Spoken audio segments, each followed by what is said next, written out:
The views and opinions expressed in the following paid pre-recorded program are those of the host, callers, and guests and do not necessarily reflect the views or positions of the station, its management, or its owners. Securities offered through Kestra Investment Services, LLC. Kestra IS, member FINRA SIPC. Investment advisory services offered through Kestra Advisory Services, LLC. Kestra AS, an affiliate of Kestra IS. Capital Advisory Group, Inc. is not affiliated with Kestra IS or Kestra AS. Neither Kestra IS nor Kestra AS provide legal or tax advice and are not certified public accounting firms. You work hard for your money. For the next hour, you're going to learn how to keep what's yours. Capital Advisory Group presents Keep What's Yours. Here are Josh Gilbert and Jeff Zufall. Hello and welcome to the show. I am Josh Gilbert, Jeff Zufall sitting here with me, and we are going to help you try to keep more of your money. You betcha. Hello. Happy Saturday. And we've done this for several years now, and I have noticed that I have kept more of my money in my pocket, and it's been fantastic. And everybody can do the same. And we always say, if there is nothing that you're doing right now, you're not doing anything special on your taxes or inside your paycheck and everything, there's something out there for us to Exactly. Do. Everybody could do a little, depending if you have a small income or strictly W-2 income, it's going to be limited on what you could do. But the higher you go up the food chain, the more options that are out there for you. And the beauty of the tax code is, yes, it was probably written for rich people and corporations. Sure it was. But they threw a couple of bones in there for us, and it's up to us to figure out how to take advantage of them. Use it to your advantage. I don't read the tax code. I never have. It's pretty boring. I never will. I never will read it, but Jeff has read it, and he knows what's in there for us to take advantage of. And not only what's in it, but how to implement it exactly into our lives. Like, that's a great idea. And people at home might be listening to this show today saying, oh, that's a great idea. I wonder if that will work for me. Sure, it's a great idea. Yeah. How do I get it to start working? Some will and some won't. Mm-hmm. So that's kind of what we do here every week. Just remind everybody that there is stuff written inside the tax code for us to take advantage of. It's just really up to us to figure out how to use it. And, the beauty of the politicians and their aides is they pass the tax code. Yes. And then they throw we're done. We're done. Go figure it out. Well, who's supposed to tell the people what's in it? I don't care. Yeah. Not my problem. That's right. It's on bills out there all over the place. You just have to read, and good luck to you trying to figure it out. So it's really great to have a tax guy like Jeff Zufall, who is also your money guy as well. Yes. That's a bonus. And he can tell you what is in the tax code and how to actually implement it into your life. Now, we've been talking for months, if not a couple of years, that the 2017 Trump tax cuts will be sunsetting in 2025. Yes. So that really, truly means that this election, upcoming presidential election, whichever party is in power, and it's not even just the White House, the House, the Senate. Exactly. A little deeper than that. Typically, you want I'll call it a divided, somebody runs the White House, somebody else, another party runs Senate, House, or a variation of that, just so that they can't jam bills through that we don't like. But again, that is the question of the day is, who wins kind of tells us. And again, from a Democrat standpoint, they have vowed, or at least Biden vowed that he would not let Trump's tax cuts continue on, and they're gonna squash them in 25. Trump, it's got his name on it. So if Trump wins, 99% chance he's not going to, kill his own bill. They may make some improvements to it or adjustments to it, I should say. But again, that is the question of the day: is the fear of the unknown. We don't know who's going to be the winner yet, so we don't know what tax policy will be for 25 and beyond. And as up until recently, we've had a shakeup. Who's running for president? It's went from kind of weird to even weirder. Yeah. And it'll probably get even more weirder as we go forward. Yeah. Till we get there. So strap in, hang on to your butts. But you've heard words like the 2025 tax cliff. and Taxpalooza and the Super Bowl of tax, the tax sunset, and doesn't matter what you want to call it, but that's what we're faced with at some point in time. Again, depending upon which party wins, pretty much sets that stage going forward. And if they don't do anything, you write a bill and you say this sunsets in 2025. If nobody does anything and 2025 rolls around January 1st, January 2nd, whenever this takes into effect, how does that work? So it's the end of 25. So technically by December 31st, 25, something has to be done. Otherwise, January of 2026, we revert back to 2018 tax law is what it's going to go back to, because it was the bill of 2017. So we go back to 2018 tax law, and nobody's going to like what they see, just because of the small deductions and adjustments that have taken place over time. One is tax brackets increase automatically. Depending upon where you're at from an income threshold, it may be okay for you, but some people won't like it because they'll pay a higher tax just strictly out of the tax bracket adjustments. So the default setting, if nobody does anything, which presumably either party is somebody's going to do something. They're going to do something. You hope. Otherwise, we really have an inactive, party. Right. But I wouldn't put it past anybody these days. But it'll go back to 2017, 2018 numbers before Trump's tax cuts took effect. So that's just kind of the default. It would revert back to that. But the Republicans have kind of come out and said, if you elect us, here are some of the things that we would Here's do. Just out of the box. These are the off the cuff, whether this promise stays true or not. Again, he's saying he wants to make these 2017 tax changes permanent, which says it's his tax bill, so his name's on it. Why wouldn't he? That's my legacy. Yeah, exactly. And then again, what he's saying is to create even lower tax rates for individuals and business. But here's the boon. Basically, you've heard this, I think, in a couple of his rallies. He's really been pushing this. Hospitality and restaurant workers would basically the proposal would be tips would be tax-free. So we were kind of talking about this a little bit. Does the Uber driver fall in that category? From a hospitality standpoint, I guess you could stretch it that far. Restaurant workers, waiters and waitresses, it's pretty obvious. An easy one. It's easy. But again, hospitality could be, the maid at the hotel. If you leave a tip, she's sticking her pocket. Now, tell me how it's supposed to work now. And Jeff, I was in the hospitality industry. I'll tell you how it actually works. Tell me how it's supposed to work. Well, a lot of restaurants, it's supposed to be where you on your honor to say, hey, I got X in cash this week, and you pay tax on it through payroll, basically. A lot of restaurants have switched because they've ran into a little, I'll say a messy situation with the IRS. So now what they say is everything flows through your paycheck, basically. So credit cards, everything, even if it's paid, most people would get cash. They could stick it in their pocket and walk away. Nobody would know the better. But now it's actually paid through credit cards. They're just doing it and then paying it to you every week or 2 weeks, however they do payroll. And you have no choice in the matter. Whether it's cash, credit card, they don't care.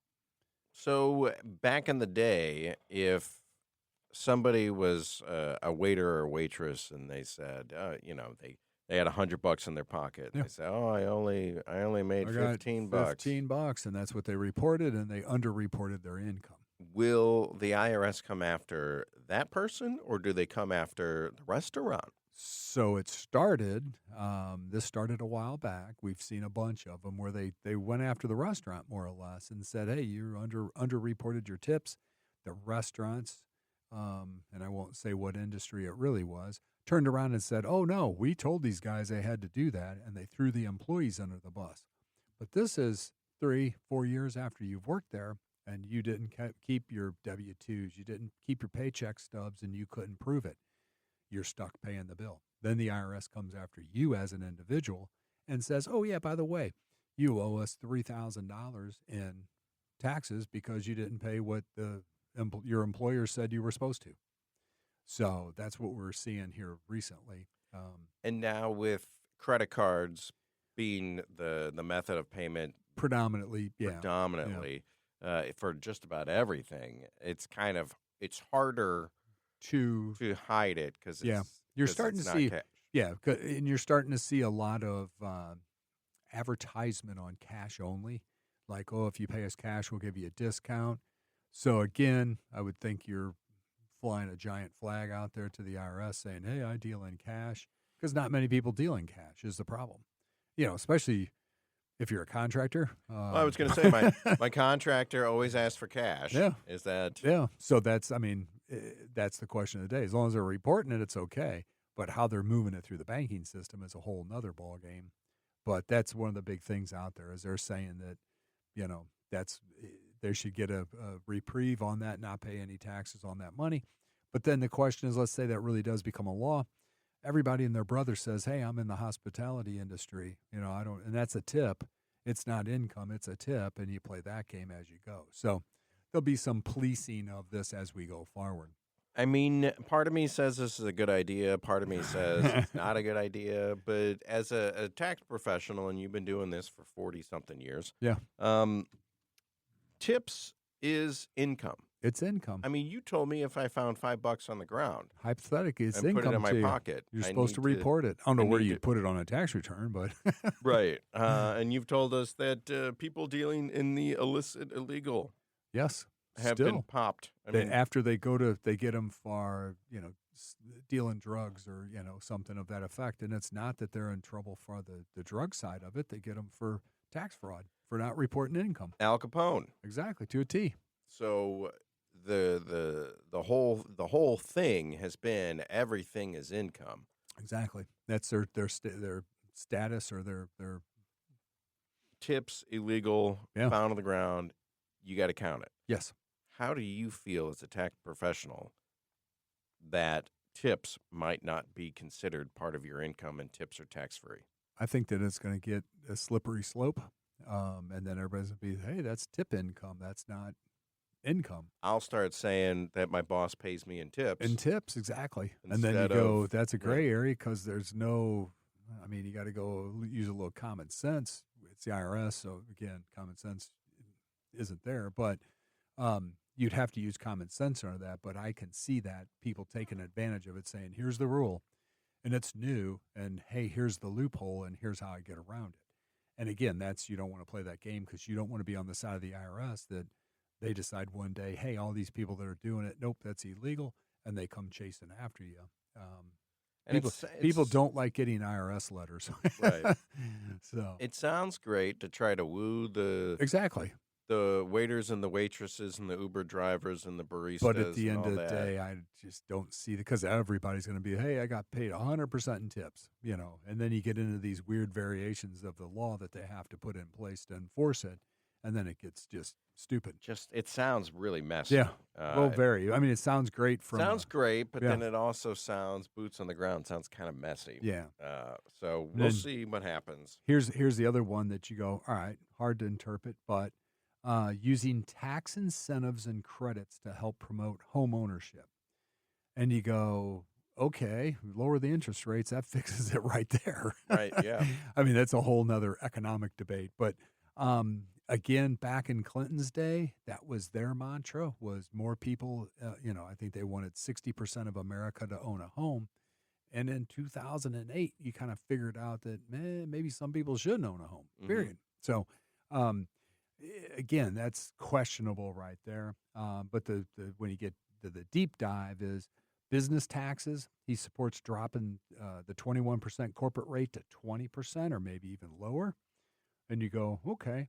And then some in the Republican Party are pushing for a 15% rate for C Corps.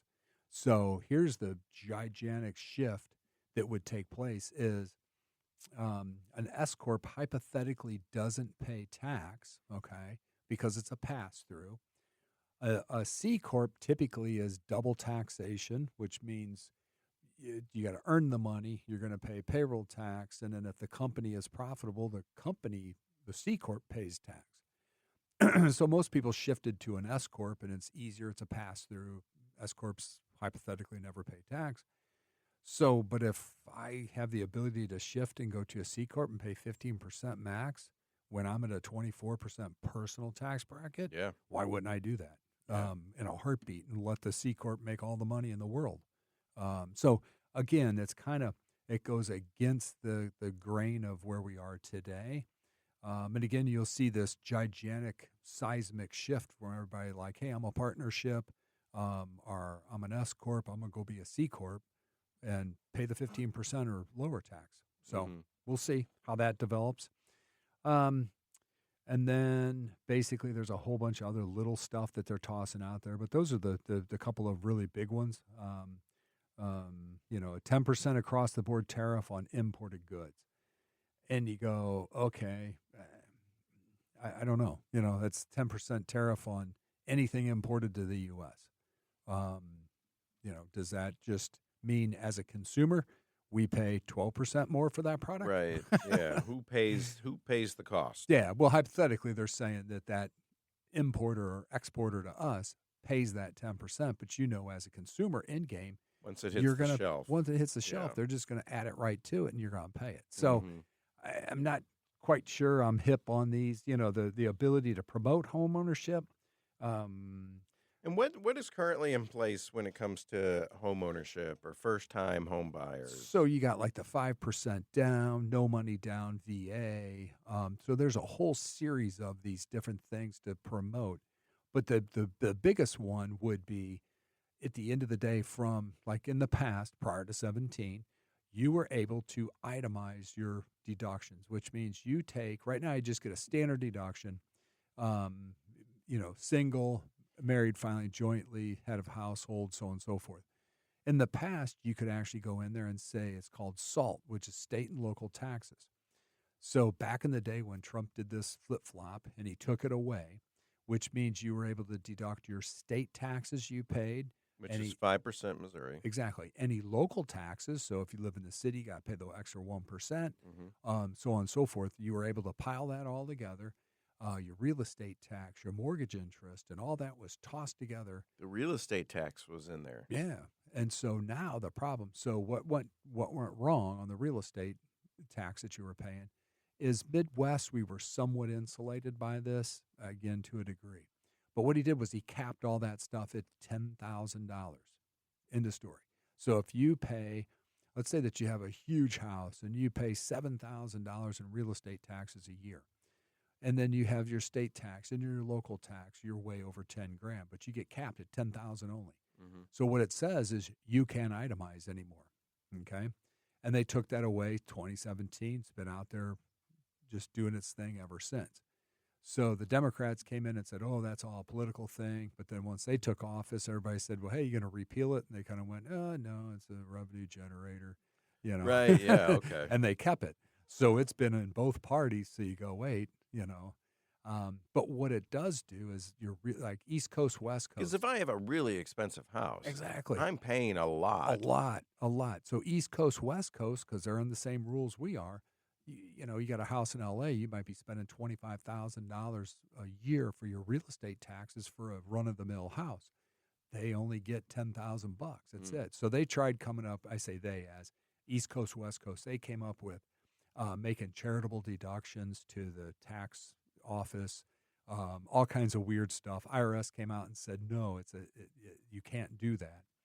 So that's one of the big things is if they brought back SALT, saying you can deduct your real estate taxes and your state and local taxes, that might be a boon, because you got to realize in the past, starting in the Clinton era coming forward, when they gave us the mortgage deduction, mortgage interest deduction, and real estate tax deduction, the federal government helped supplement home ownership. That's how they did it. And again, it worked for some people. It didn't work for others. But now they've taken that away, so the federal government isn't really supplementing to a degree your home ownership. So now they're going to bring it back. So, well, help me understand this. The theory being that I get paid. Let's just say I get paid $50,000. Well, with taxes and insurance and everything on my house, I mean, that money is already kind of you should basically just take it out of my paycheck. Exactly. Don't even give it to me because I got to pay this thing anyway. So I guess the idea is they'll tax me on my fund money. Yeah. But they shouldn't tax me on stuff that I need to pay to keep a roof over my house. Hypothetically, because then you're going to turn around and pay personal property. And in Missouri, you pay personal property tax. You pay real estate taxes. So you earn it, pay tax on it, pay another tax again. We could probably do a whole show on, go look at your cable bill And or I your understand cell phone bill, if I'm paying 5% state taxes to Missouri, I should be able to write that off You hypothetically on my federal should, tax yeah. return. Well, and it used to be where you got whatever you paid. So we used to always have people when they paid estimated payments to the state, we'd say make all of your payments before December 31st because you got a deduct. And there's a handful that we still do. You got the deduction for it that year. So like this year, if you fall in this certain category, you have a January 15th estimated payment. We're saying, no, pull it back, pay it by the 31st, and you get credit for it for this year, not waiting until next year. But a lot of people don't get that benefit anymore, so there's no reason to do it. Yeah. So it's interesting to kind of really open these things up and figure out why we're paying taxes and why we aren't in some places. But I could see where you would cap somebody at 10 grand on state and local taxes. I could see where you would make a lot of money. Make a lot of money. It's a huge revenue generator for the government. Huge. And this is a government that needs they need money. Don't Don't be naive that, they're going to cut taxes and lower it. I mean, I would say if this 25 package comes into play, they're going to raise taxes. The question is, how are they going to raise the taxes? Who are they going to raise exactly? them on? Where are they going to get it in the tax return standpoint? And it may affect everybody, and it may affect only a certain segment of the tax-paying public, and that we don't know just yet. Yeah, so, and the debt is not a party problem; it's everybody's. Oh, it's problem. Everybody's problem. It's huge, yeah, and it's getting bigger as the days go. Is the problem, and nobody's paying attention to it. And both parties are guilty of it equally. Through COVID, we gave away $15 trillion on the Republican side, and the Democrats gave equal to as we went forward. And you go, hey, I mean, they had to, but I think both parties' hands were tied. They had to keep the economy going. But then you say, like in the PPP program, which was a paycheck protection, how much did that really cost us? And nobody knows. That's the problem. So what's the plan if the Democrats win? Have we seen right now? We haven't seen anything yet. But I think now with our little adjustment, change in seats, I think we'll start to see kind of within probably next month or so. Hopefully, a couple of weeks, we start to see have their convention, and then we know who is really the nominee, and then we'll hopefully see some numbers, kind of like this, kind of generic, not in detail, but say, hey, this is what we're going to change. But again, literally in a press conference, it's been maybe 2 months ago, Biden vowed that he would not renew Trump's tax cuts. Again, now does that change a little bit with Harris coming in? If she's really the nominee, we don't know. And until we get past the Democratic convention, we don't want to speculate on that. And it's not just the White House; it's also who's in control of the Senate, who's in control of the House of Representatives, because they all have to agree. They all have to give their blessing on it as it goes through. And again, like we talked about earlier, Republicans had the White House, the House, and the Senate for 2 years. And they didn't, they threw a bunch of stupid bills out there, but there was no big tax laws that they said, hey, this is what we're going to do. Yeah. There's a bunch of other dumb junk that they ran through. But again, you want that bipartisan setup where maybe they propose something, somebody else comes back and goes, hey, we compromise. Exactly. We like that, but let's take this out or add this. And I don't think either side's talking today, but that's a whole nother issue. Yeah. So. All right, well, that's kind of a look into the future, and the Republicans have released somewhat of a plan, and a lot of the stuff stays the same if Trump wins, but a couple of things do change here and there. And this is something that, Jeff, do you have to do continuing education? Yeah, there'll be, unfortunately or fortunately, when this goes down and they put out a new package in 25, there'll be days of intense reading, just figuring out the angle. What's it do? What doesn't it do? How's it help? Where's the loopholes within it? And then we also buy data from other companies that help put this together for us and say, look for these 3 items or these 10 items. and we go from there. Yeah, and for the most part, you always talk about the tax code where 95% of it is This doesn't apply to completely us. unrelated to anybody listening Yep. right now. Exactly. But the 7 or 8 pages that are in there that do They're pertain worth to us, gold. yeah, there were for you, me, Yes. and everybody listening right now. Because the question always that I pose to the listeners of Keep What's Yours: who here pays taxes? I want to see a show of hands. Everybody should be raising their hand right now because you pay taxes. And hopefully, if you get Jeff Zufall to help you out, you'll pay a little bit less in taxes Yes. this year, next year, and the years going forward. 636-394-5524 is Jeff's phone number. Capital Advisory Group.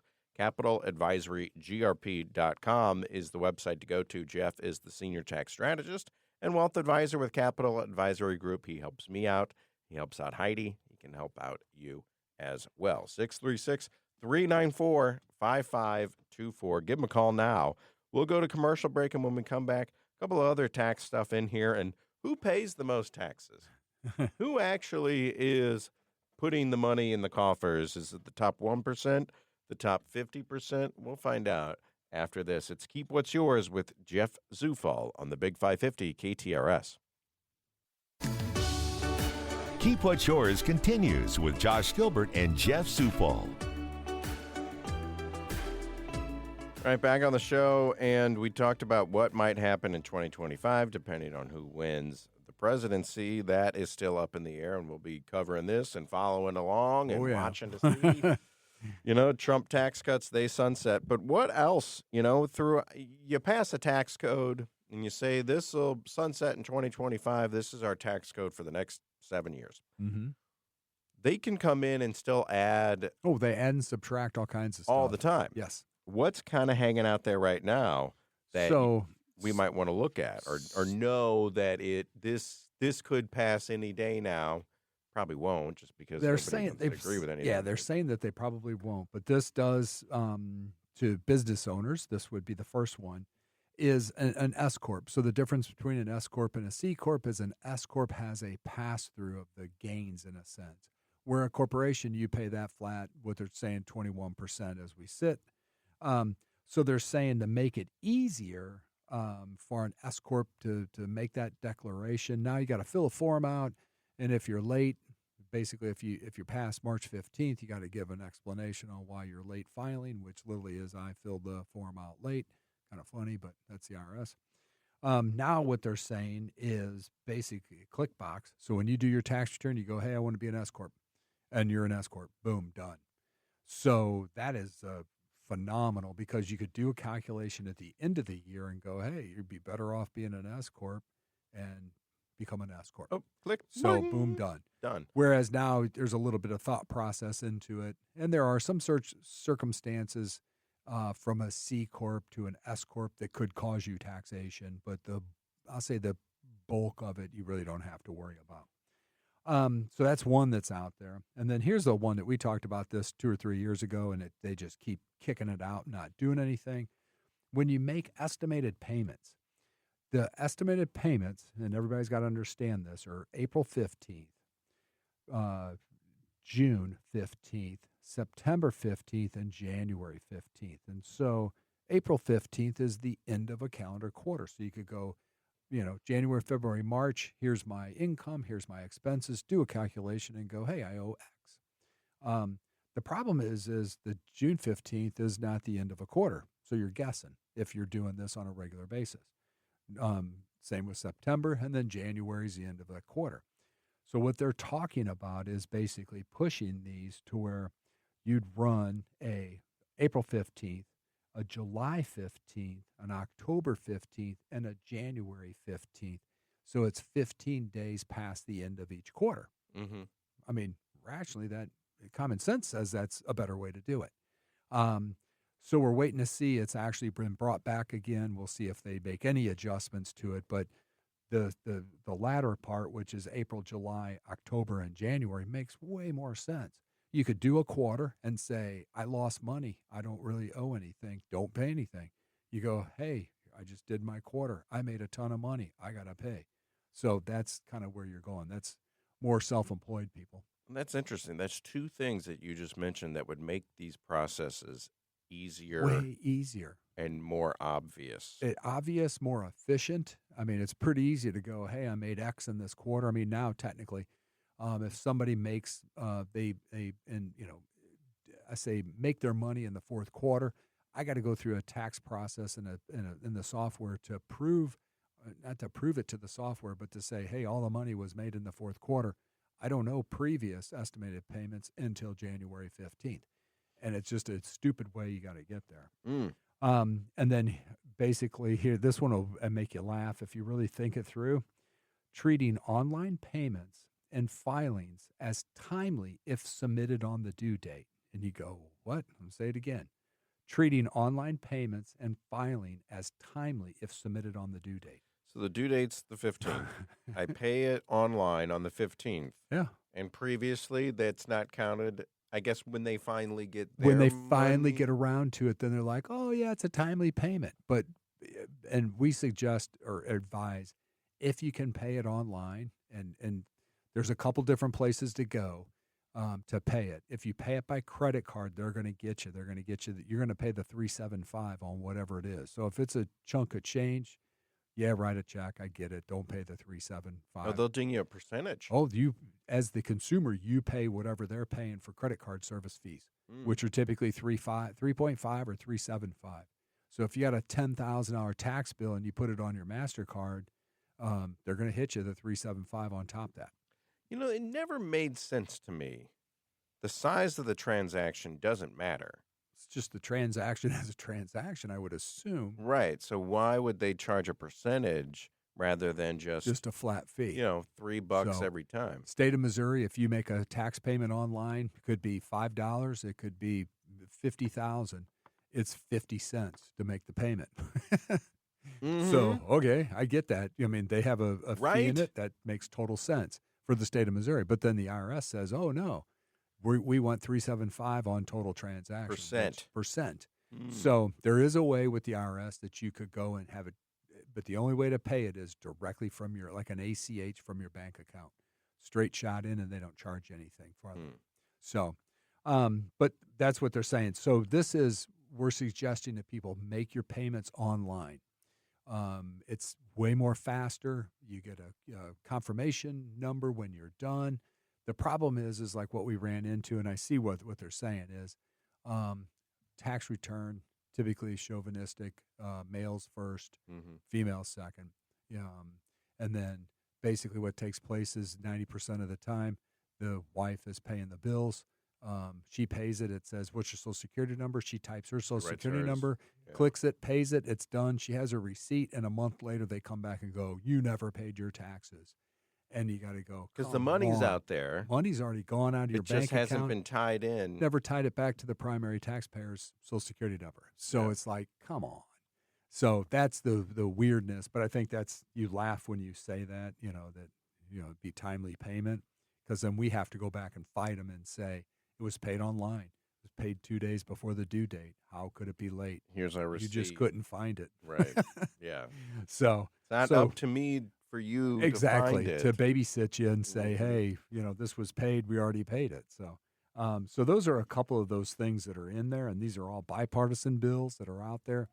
Both sides are 100% saying, hey, we need to do this. But they're saying these will not go down in 2024. It'll be the first part of 25 that they go. I mean, they are probably not going to do anything. Nothing. I say we're stalemate for the rest of this year, and then they'll figure out what they want to do 25, depending upon how this all flies election-wise. And what's the deal, before we go to commercial break, what's the deal with the digital assets? They're going to now have another 1099. They finally got their whatever you want to call it, put together with their different committee meetings and all that. So now what will take place is if you have digital assets out there, you're going to get, there's a new form called a 1099 DA. So we already have 1099Ks, 1099Gs, 1099 INTs, DIVs, all kinds of fun stuff like that. Now we're going to have, for digital assets only, 1099 DAs. And what is a digital asset? Bitcoin, any digital asset that's out there that falls within, there's what's the one that Elon Musk created that was a joke to start with? The Dogecoin. Dogecoin, stuff like that is traded online, that you technically don't ever take a receipt for cash until you sell it and you cash out and walk away. There's a lot of people who have. Is our Venmo in there or PayPal? Well, Venmos are going to be under a different 1099. That's going to be a 1099 that's actually tracking like a K. That's basically money that has come from some credit card transaction or unreported transactions. That one's been shelved for a little bit. I think they still haven't got – I get where they're coming from saying, hey, you could run a business and run on our Venmo. And Lily, if you watch, run right up to your reporting thresholds and then go to somebody else and keep working your way through the different, online payment stuff. I mean, the funny part is I have a Venmo account. 3 weekends ago, I won $1 in playing golf, and he Venmo'd me $1. So technically, that's gambling winnings. I should report that as my dollar. But like I said, where are you going to put it on tax return? That's the next question. Say, hey, I won $1 playing golf, so. But that's what they're coming around to. So they finally got to where now they're going to issue. So it's going to record cost basis. So if you go buy Bitcoin, I'm just going to use that as the easiest one. You buy Bitcoin, you put $500 in it, it's going to record your $500 deposit in a sense. It will keep that cost basis rolling for you. If you shift carriers, it's going to have to transfer that data to the next carrier. So in the past, it used to be where you opened an account, you put money in it. After a couple of years, you shifted it to a different broker. Nobody pushed the basis over, so then it created this nightmare 10, 15 years down the road later where you're trying to do a best efforts and you're guessing at it. And the IRS says if you're guessing and you don't have real numbers, it's all income to you. Oh, yeah. So yeah. So it'll keep better track of what's going on. It's Big Brother watching, and that was originally the whole concept of any of the digital assets is Big Brother wasn't watching. You could do what you needed to do. They're watching. Guess now. what? They're here. Yeah. And they've put these rules in place. So will it slow down that space? I don't think so. Just people are going to have to report their gains or their losses as they go forward. And again, we saw it last year slow down a ton where I guess that would have been 2021, early part of 22. Everybody had Bitcoin, but they were all losses. So they got into it, they played with it, didn't like it, they sold and walked away, and they took, $600 investment, and they took a $100 loss on it. Some way worse, but that slowed down a lot last year. A lot of people are like, "Oh, I was supposed to report that." Yeah, Yeah. It was on your honor, and some people were smart enough to go pull their data off their wallet, and they could tell me exactly what their basis is, what current values are, et cetera. So this 1099 DA will go into effect next year, so you won't get one until 2026 because it goes into effect in 2025. So again, this year it's on your honor. 2025, they'll record everything that takes place and our money coming in as to what your basis is and your unrealized gains. And then in 26, you'll get the 1099 DA for any activity in 25. All right. Well, let's break it there. And by the way, you can paying by credit and debit card. They're going to try to make that easier as well. So yeah. It's interesting to see that, and they haven't decided on these things yet. But it's the easy ones. Those are super simple, but it does disrupt the system. And you got to realize the IRS is set on those, regular estimated payments, everything that's in print, tax software. People are sitting on payment vouchers today. So to change it, it is monumental to get it to flipped over. But if they came along December 31st and said, boom, here's the new rules for 2025, it'd be perfect. Yeah. All right. So sometimes they do things Yes. for us that makes things easier and better for us, but sometimes they don't. We'll go to commercial break, and when we come back, like I was saying, who's paying the most taxes? We'll tell you right after this. Keep What's Yours continues with Josh Gilbert and Jeff Zufall. One more segment. Just want to tell you really quickly, mid-year tax moves. It is mid-year. It's mid-year. It's time. So we can do some of these capital gains or losses, try to take a look and see where you're standing. So as we sit going into this election season, do you have winners? Do you have losers? I guess the question is going to be, again, from a pure tax standpoint, not an investment theory standpoint, but tax standpoint, do you sell your losers? Sell them, take the loss. And again, this is only in like taxable brokerage accounts, trust accounts, stuff like that. But that's one of the big things to look at as you sit this year. Do you have stocks that have made great gains and you're afraid maybe we go in this election cycle and the markets go sideways and crazy and you might lose some of it? Do you capture it, pay the gain, save the gains in a sense? So that's something that you need to really look at and sit down. Again, you bought a stock or you bought a mutual fund with a purpose. If the purpose is still there, the reasoning is still there, keep it. Leave it. Leave it. Don't do it. But if you go, hey, we varied way far from, dividend income or maybe at what you expected as a rate of return, or the company's blown up, sell it. Take the loss. Run and reset the deck. Sure. Then the other side's going to be basically the home energy credits that we have sitting out there.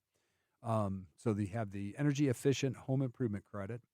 That's up to 30%, or max of $3,200 on qualified expenditures like windows, heat pumps, income limits apply, but you get a chunk of that change back.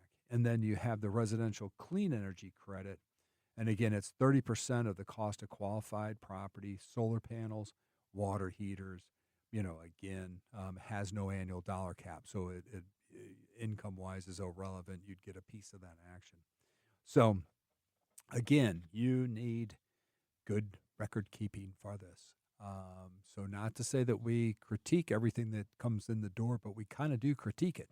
If you bring us a bill and it says one new solar panel, $30,000, we're not taking it at face value and just throw it in there. Sure. We want to see some documents, data, what's it look like, who installed it, all that fun stuff for the credit. And again, it's not us being jerks.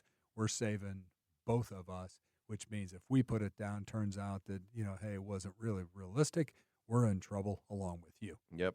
So, and then just take a look at your 401k and see where you're at. yes. And charitable deductions. Where you at? I mean, again, most people can't deduct their charitable deductions, but what if you made your payment from your IRA and you have to do required minimum distributions? Start looking at that kind of stuff going forward. So, and then again, 401k, maybe give it, if you haven't increased it in the last year, bump it 1% just for kicks. It'll help you in the long run. Yep. All right. So, without further ado, before we leave today, Jeff Zufall, Senior Tax Strategist and Wealth Advisor with Capital Advisory Group. Here's the phone number, 636-394-5524. Give Jeff a call. Visit him online, CapitalAdvisoryGrp.com. When it comes to who's paying the most taxes, who is paying the most? Is it the top 1%? Is it the top 5%? Is it the top 50%? All right, here's the numbers. These are stats from 2021. Top 1% paid 45.7% of all U.S. federal income taxes. And so you go, hey, who is that? You have to have an adjusted gross income of $682,000 to be in that 1% club. So the billionaires like Elon Musk and Jeff Bezos are in the same 1% category as someone who makes $682,000 a year. Yes, that's the cutoff, that and above.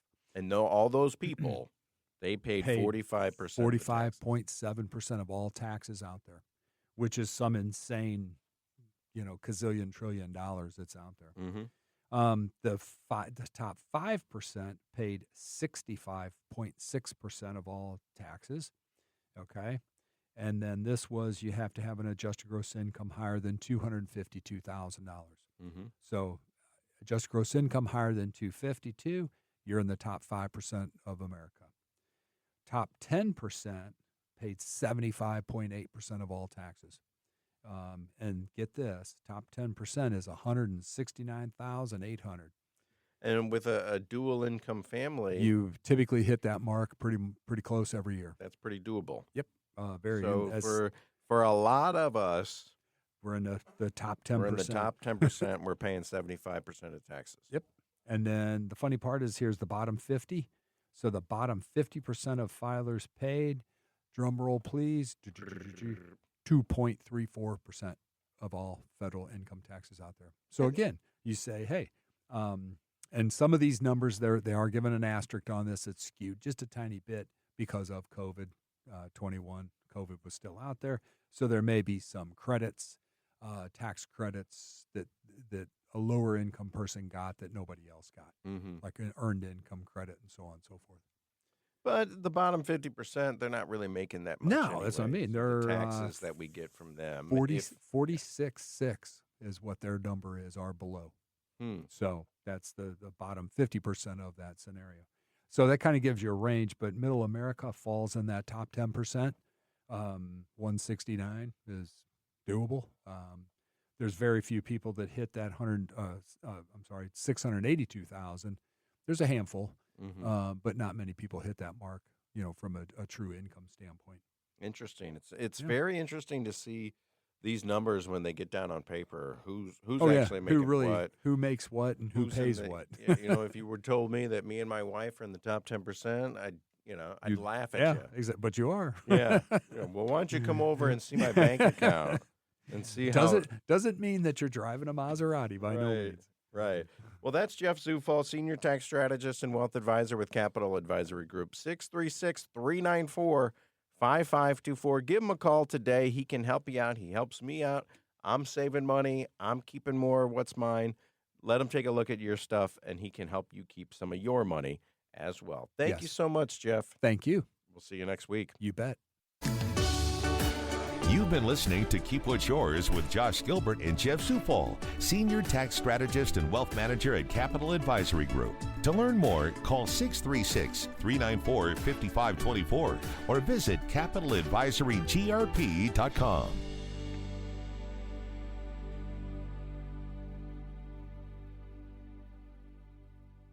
The views and opinions expressed in the preceding paid pre-recorded program are those of the host, callers, and guests and do not necessarily reflect the views or positions of this station, its management, or owners.